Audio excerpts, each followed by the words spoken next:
Today, we're diving into something really fascinating, an ancient prophecy that some say is like a divine clock, literally a chronometer counting down the fate of humanity. I mean, think about that for a second. What if destiny actually had a countdown clock, a preset schedule for history's biggest moments, just ticking away? Well, it turns out there's this ancient prophecy that's been debated for centuries, and it claims to be just that. It comes from the book of Daniel, and it lays out this incredible timeline known as the 70 weeks. And a lot of people believe it maps out a super important chunk of history, like down to the exact year. So, you ready? Let's get into it and see how this thing is supposed to work. All right, first things first. Before we can understand this prophetic clock, we've got to figure out how it even tells time. And let me tell you, it's not what you'd expect. So the whole thing is built around this number, 70.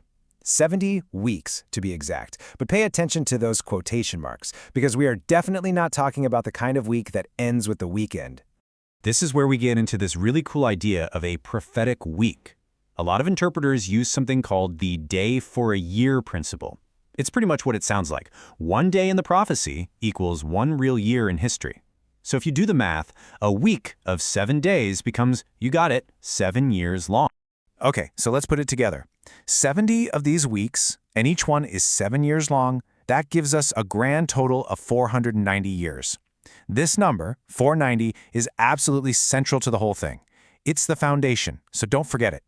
But here's the twist. It's not just a straight 490-year countdown. The prophecy actually breaks it up into 3 separate chunks. You've got a 49-year block, then a much bigger 434-year block, and finally, a 7-year block.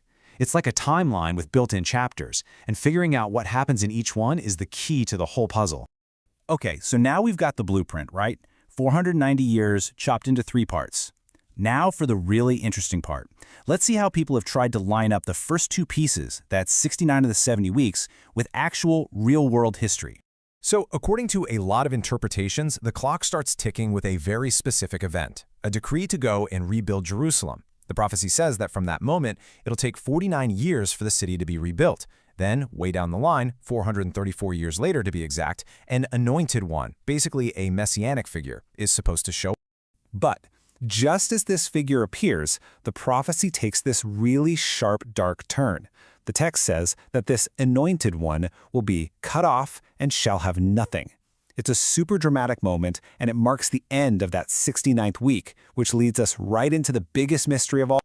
And that brings us to the final piece of the puzzle, the 70th week. We've accounted for 69 of them, but what on earth happens in that last one? Honestly, this is where things get really controversial.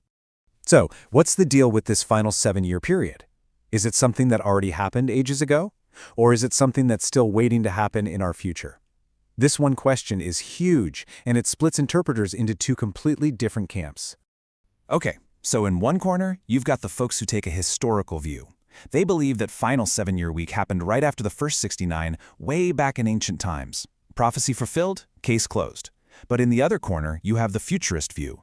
They argue that there's a giant pause button on the prophetic clock. They believe that the 69th week ended, and we've been in a kind of timeout ever since, and that the final, 70th week is a future period of intense tribulation that hasn't started yet.